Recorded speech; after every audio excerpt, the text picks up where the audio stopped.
Most welcome to YouTube online classes. अध्ययन tool में आपका स्वागत है। आज हम बात करेंगे एक्सक्रीटरी सिस्टम की। तो इसको हम उत्सर्जन तंत्र भी कहते हैं और देखा जाए ये लिविंग ऑर्गेनिज्म का सबसे इम्पोर्टेंट सिस्टम है, उत्सर्जन तंत्र या एक्सक्रीटरी सिस्टम। अभी हमने इससे पहले पढ़ा था डाइजेस्टिव सिस्टम, रेस्पिरेशन सिस्टम। तो देखा जाए कि दोनों सिस्टम के मेटाबॉलिक एक्टिविटी के बाद बहुत सारे हमारे दूसरे बाई प्रोडक्ट्स बनते हैं प्राइमरी डाइजेशन के बाद, जो बॉडी के लिए हार्मफुल होते हैं। तो जो बॉडी के लिए हार्मफुल होते हैं उनको बॉडी से या लिविंग ऑर्गेनिज्म अपनी बॉडी से एक प्रोसेस के द्वारा रिमूव करते हैं, बाहर निकालते हैं। उस प्रोसेस को हम कहते हैं एक्सक्रिएशन। और जिस सिस्टम के द्वारा इनको बाहर निकाला जाता है उस सिस्टम को हम कहते हैं एक्सक्रीटरी सिस्टम। और ये मोस्टली ऑर्गेनिज्म में पाया जाता है, वो चाहे प्लांट्स हो, एनिमल हो या माइक्रो ऑर्गेनिज्म हो, सभी के अंदर एक्सक्रीटरी सिस्टम पाया जाता है। आज हम इसी पर डिस्कस करेंगे। Excretion is a process in which metabolic wastage is eliminated from an organism। यानी कि एक्सक्रिएशन वह प्रोसेस है जिसमें मेटाबॉलिक एक्टिविटी को द्वारा प्राप्त वेस्ट प्रोडक्ट, यानी कि कुछ हमारा होता है जो हमारा विटामिन है, प्रोटीन्स है, वो हमारे ब्लड में एब्जॉर्ब हो जाता है। और एक ऐसा हमारी बॉडी के लिए अननेसेसरी, यानी कि जिसकी रिक्वायरमेंट नहीं होती है, वो प्रोडक्ट जो बचता है मेटाबॉलिक एक्टिविटी के बाद उसको बाहर निकालते हैं, एलिमिनेट करते हैं ऑर्गेनिज्म के द्वारा।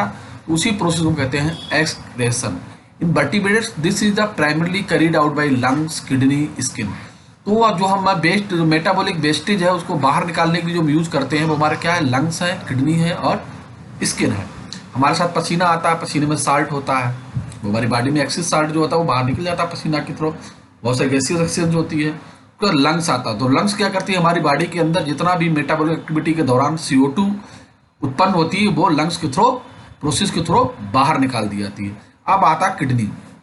तो देखा जाए लीवर है, और लीवर में ब्लड हमारा फिल्टर होने के बाद किडनी में आता है। फिर किडनी से कार्बन डाइऑक्साइड और दूसरे जो हमारे हार्मफुल सब्सटेंस होते हैं वाटर के साथ मिक्स होकर यूरिन के थ्रू बाहर निकाल दिया। तो किडनी भी फिल्टर करने का काम करती है। तो देखा जो मोस्टली वर्टिब्रेट्स हैं उसमें जो एक्सक्रिएशन प्रोसेस को परफॉर्म करते हैं वो लंग्स, किडनी और स्किन है। This is the contrast with secretion where the substance may be specific task after leaving the cells. Extraction is the essential process in all form of life.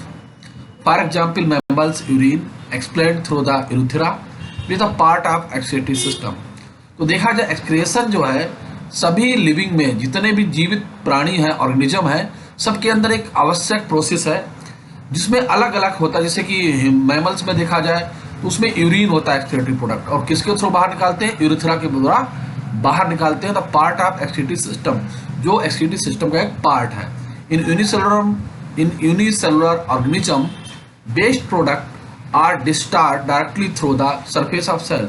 और जो एक कोशिकीय हैं, एक कोशिकीय एनिमल्स हैं, अमीबा है, पैरामीशियम है, वो वेस्टेज सब्सटेंस को डिस्चार्ज, यानी कि बैकूल्स के अंदर डिस्चार्ज करेंगे और फिर बैकूल ब्लास्ट होकर वो बॉडी से बाहर चले जाए, क्योंकि ये एक कोशिकीय होता है। अब अगर हम बात करें during life activity such as cellular respiration, जब हम सेलुलर रेस्पिरेशन करते हैं several chemicals reaction takes place in the body, these known as metabolism. तो रेस्पिरेशन होता क्यों है, क्योंकि जो हमने खाना खाया है, जो हमारे अंदर रॉ मटेरियल्स है, उसका ऑक्सीडेशन होना, हमें एनर्जी चाहिए है। और एनर्जी कहाँ से मिलेगी, ऑक्सीडेशन से मिलेगी। जब हमारा कार्बोहाइड्रेट या ग्लूकोज का ऑक्सीडेशन होगा उससे हमें ATP प्राप्त होगी। तो उस ऑक्सीडेशन के लिए हमें आवश्यकता होती है ऑक्सीजन की, और ऑक्सीजन जो हमें प्राप्त होगी वो रेस्पिरेशन के थ्रू हमें मिलेगी। तो इसलिए क्या होता है, एक्टिविटी में हम क्या करते हैं, सेलुलर रेस्पिरेशन करते हैं। और सेलुलर रेस्पिरेशन जब हम करते हैं तो उस समय हमारी बॉडी में कई केमिकल रिएक्शंस होती हैं। तो जो केमिकल रिएक्शंस होती हैं, इन्हीं केमिकल रिएक्शंस को हम मेटाबॉलिज्म कहते हैं। These chemical reaction produce waste product such as carbon dioxide, water, salt, urea and uric acid. और इन केमिकल रिएक्शन के दौरान ही बहुत सारे अनवांटेड मटेरियल्स प्रोड्यूस होते हैं, जैसे carbon dioxide, water, salt, urea and uric acid. Accumulation of these wastage behind a level inside the body is harmful. अगर हमारी बॉडी के अंदर रहते हैं सब्सटेंस तो ये हमारी बॉडी के लिए हार्मफुल होते हैं। The excretory organism remove these wastage, तो हमारी बॉडी के अंदर एक ऑर्गन्स होता है तो वेस्टेज को, जितना भी वेस्टेज सब्सटेंस है हमको बॉडी से बाहर निकालते हैं, तो उन्हें हम एक्सक्रीटरी ऑर्गन्स कहते हैं। The process of removal of metabolic wastage from the body is known as excretion. और बॉडी से जो अनवांटेड या वेस्टेज है उनको जो निकालने का प्रोसेस है उसे हम कहते हैं x.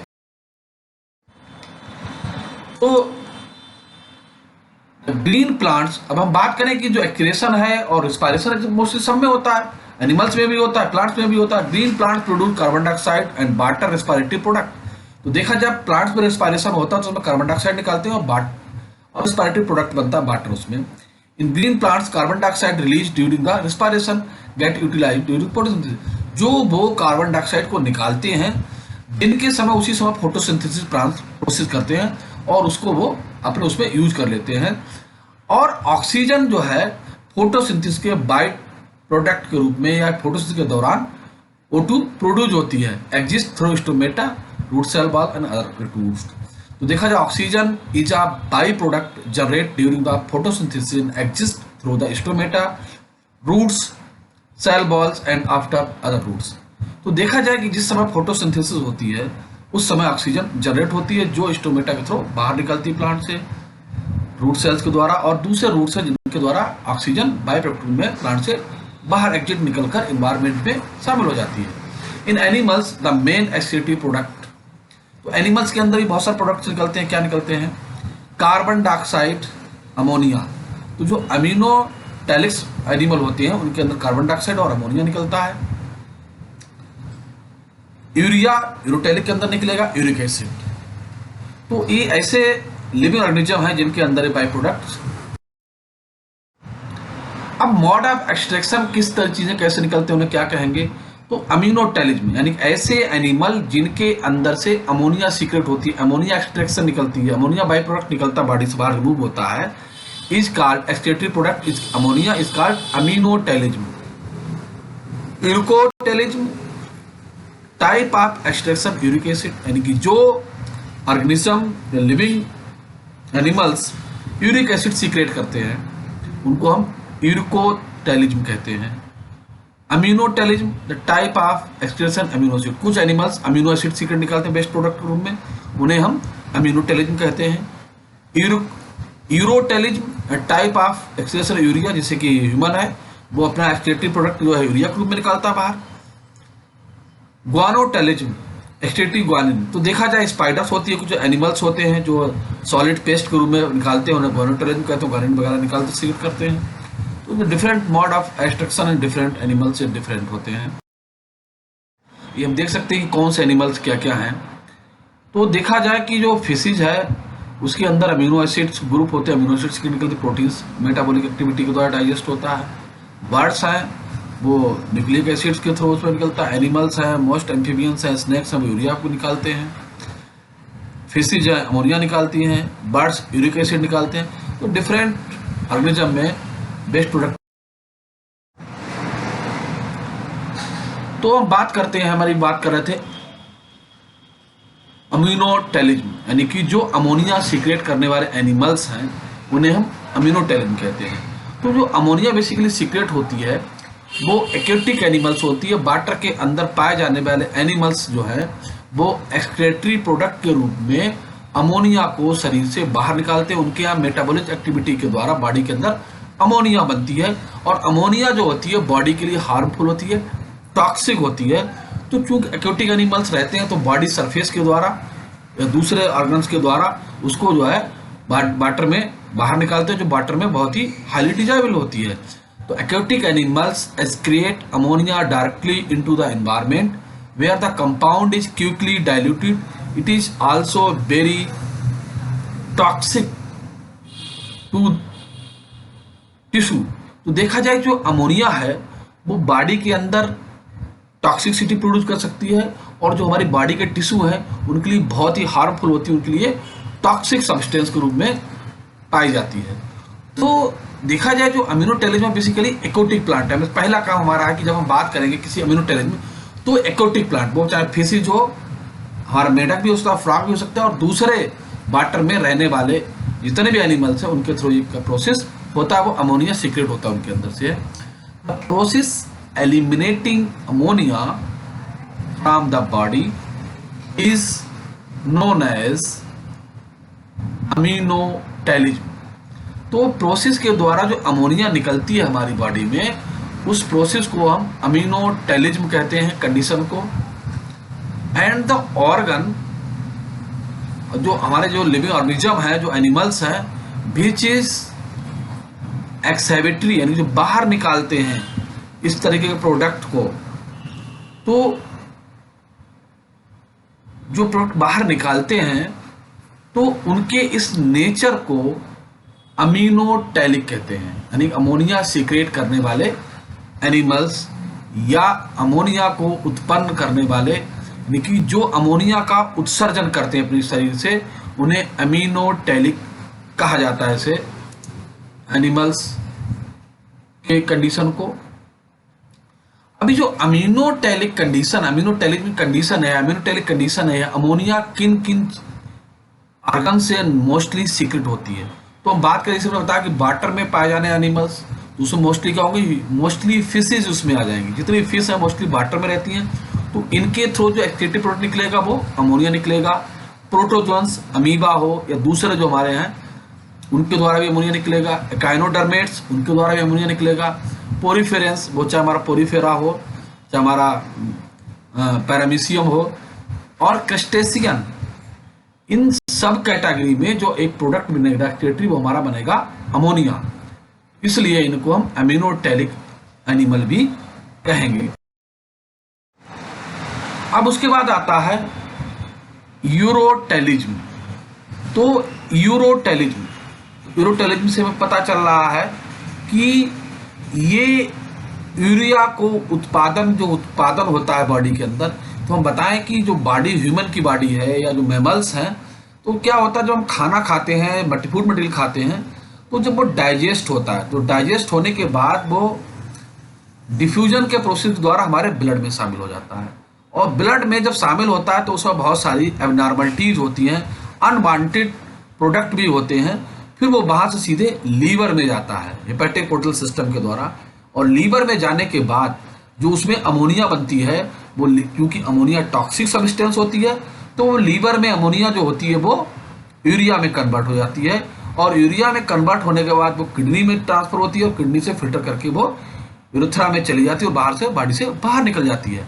In some animals the amphibians urea is excrete the metabolic waste product, such organism is called ureotelic. तो जिनमें अमोनिया से यूरिया बनती है या यूरिया बाय प्रोडक्ट के रूप में बाहर निकाली जाती है, उन एनिमल्स को हम यूरोटेलिक एनिमल्स कहते हैं। In these organism ammonia that is produced is converted to urea in the liver of animals and released back into the blood। और उसके बाद क्या करते हैं, अमोनिया अगर यूरिया में कन्वर्ट हो जाती है लीवर में, और उसके बाद ये फिर से ब्लड में जाती है। फिर ब्लड जो हमारा है वो किडनी में जाकर फिल्टर होता है। तो वहाँ से जो यूरिया है वो अलग हो जाती है, और एक्सिस वाटर जो है वो वहाँ से फिल्टर होकर फिर से बॉडी में फिर वापस हो जाता है। और वहाँ से निकलने के बाद जो यूरिन निकलती है वो गॉल ब्लैडर में होती है, और गॉल ब्लैडर से बॉडी से बाहर निकाल दी जाती है। तो अब देखते हैं कि इसमें क्या इंपॉर्टेंट, कि लीवर में क्या बना, अमोनिया, और अमोनिया से यूरिया में कन्वर्ट हुई। यूरिया में कन्वर्ट होने के बाद यूरिया पुनः ब्लड में रीमिक्सिंग हो जाती है, रिलीज हो जाती है बैग, और वो कहाँ पर होती है, किडनी पहुंचती है। The kidneys filter the urea and are expelled outside the body. और फिर वो किडनी क्या करती है, उस यूरिया को फिल्टर करने का काम करती है। चूंकि यूरिया भी हमारा क्या है, एक टॉक्सिक सब्सटेंस है जिसकी बॉडी में स्टोर करने की आवश्यकता नहीं है। तो जितनी ज़्यादा यूरिया बनेगी, उस यूरिया को बाहर निकालने के लिए बॉडी से हम वाटर उसमें मिक्सिंग करते हैं बॉडी, और फिर वाटर के थ्रू उसको हम बाहर निकाल देते हैं। Some of the urea is retained in the matrix of kidney to maintain desired osmolarity in the organisms, तो वहाँ से वो चीज़ें रिमूव हो जाती हैं। अब हम बात करें the human are ureotelic as expel the urea through the urine, तो ह्यूमन भी अगर देखा जाए यूरियोटैलिक है, जो यूरिया के यूरिन के थ्रू यूरिया को बाहर निकलता है। More over urea is a comparatively less toxic ammonia, लेकिन अगर देखा जाए कि अमोनिया की तुलना में जो यूरिया है वो बॉडी के लिए कम टॉक्सिक होती है, कम हार्मफुल होती है, लेकिन हार्मफुल होती है। अब हमारा आता है यूरिकोटेलिज्म, यानी कि ऐसे एनिमल्स जो मेटाबॉलिज्म के बाद अगला उनका जो एक्सक्रीटरी प्रोडक्ट बनता है वो बनता है यूरिक एसिड। तो ऐसे एनिमल्स जो जिनके अंदर यूरिक एसिड बनता है द यूरिकोटेलिक एनिमल्स कहलाते हैं। The uricotelic animals remove nitrogenous wastage as the uric acid, यानी कि जो नाइट्रोजनस वेस्टेज है वो यूरिक एसिड रूप में बाहर निकालते हैं in the form of petals and paste. तो ये सॉलिड होता है या पेस्ट के फॉर्म में पाया जाता है, बाहर निकाला जाता है। Metabolically this process is quite costly, however the water loss in minimal and it is the less toxic. चूंकि ये ऐसे एनिमल्स में पाया जाता है जिनकी बॉडी में पानी की कमी रहती है, उनके पास पानी बहुत नहीं होता है और प्रोसेस में भी पानी की कम यूज होता है, तो उन एनिमल्स में इस तरीके का वेस्ट प्रोडक्ट बनता है। तो ये प्रोडक्ट किसमें बनेगा? Most reptiles, bird, insect and classified uricotelic. तो ये बर्ड्स रेप्टाइल्स में मोस्टली पाया जाता है कि वो पानी भी कम पीते हैं, तो उनके अंदर मेटाबॉलिक एक्टिविटी में पानी को भी बचाया जा सकता है जिससे उनकी मेटाबॉलिक एक्टिविटी रहे। तो जो बेस्ट प्रोडक्ट बनता है वो प्लेट्स के फॉर्म में, पेल्टेट्स के फॉर्म में या पेस्ट के फॉर्म में बाहर निकलता है सेमी सॉलिड कंडीशन के रूप में। तो इस कंडीशन को इनको यूरिकोटेलिक्स भी कहते हैं, उसके अंदर इनको क्लासीफाई। अब हम बात करते हैं अमीनोटेलिज्म, यानी कि ऐसे एनिमल्स जो एक्सक्रीटरी प्रोडक्ट के रूप में अमीनो एसिड को निकालते हैं। Certain mollusc and echinoderms excrete excess amino acids, this is feature is called ammonotelism, यानी कि अमीनो एसिड को उत्पन्न करने वाले एनिमल्स अमीनोटेलिज्म कहलाते हैं, जो एक्सक्रीटरी प्रोडक्ट में अमीनो, क्योंकि इनके अंदर क्या होता है, प्रोटीन डाइजेस्ट होती है, प्रोटीन का मेटाबॉलिक में यूज होता है। फिर हमारा था guanotelism, spider convert the ammonia into guanine. तो अगर देखा जाए जो मकड़ी है, जो स्पाइडर है, वो अमोनिया को जो है ग्वानिन में निकालने से पहले बदल देती है, यानी spider convert the ammonia into guanine before excretion. This characteristics also found in some reptiles, birds, earthworm, it is also insoluble in water. तो उनका जो मटेरियल निकलता है ग्वानिन वगैरह, ये वाटर में इनसॉल्युबल होता है, hence no water is required for the its excretion. इसको निकालने के लिए वाटर की आवश्यकता। Excretion examples of structure. अब हम बात करते हैं कि किस तरीके से क्या निकलता है।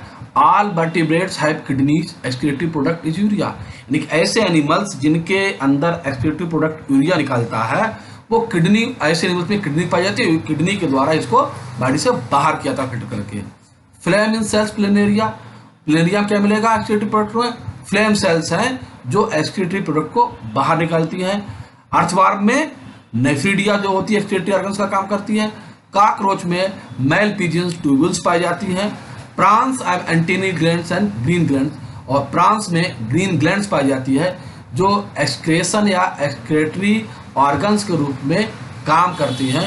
ये बहुत सारे एग्जाम्पल्स हैं जो एग्जाम इम्पॉर्टेंट हैं पीजीटी, टीजीटी और नीट के लिए।